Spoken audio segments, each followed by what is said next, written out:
Et vous venez de le voir apparaître, ce décompte, 29h55 et quelques secondes. Eh bien, c'est dans ce temps-là que nous aurons les premiers résultats. Résultats à suivre demain sur BFM TV et toute la soirée à partir de 20h. Voter, ça peut être un problème, Jean-Alexandre. Et pour les 1,7 million de non ou malvoyants que compte la France, les rares villes équipées de machines à voter disposent d'une procédure adaptée, mais pour les autres, c'est la débrouille. Les associations interpellent les candidats à la présidentielle.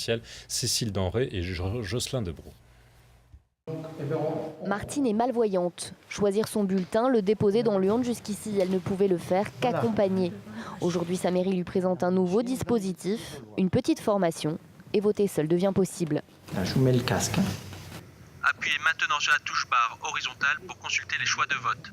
Voix off et touche en relief, convaincant selon Martine, qui se dit rassurée.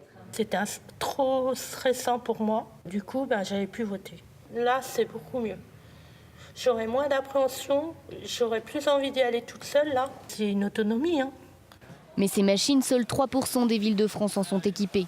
Alors pour la majorité des non-voyants, comme Mehdi, c'est la débrouille. Le choix du bulletin est fait à la maison, avec l'aide de sa compagne. Tu peux me lire ce qui est écrit là, ici, s'il te plaît? Donc tu votes pour. Ok, donc il faut que je trouve le petit bulletin.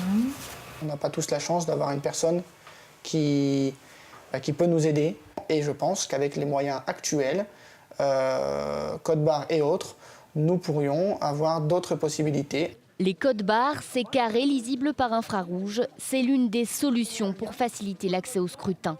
Certains pays les utilisent déjà lors des élections, plutôt que des lettres en braille lues par seulement 1% des handicapés visuels. En France, un pas législatif reste à franchir. Il faudrait tout simplement un arrêté d'application qui fixe clairement les modalités pour que les bulletins soient accessibles à l'ensemble de la population.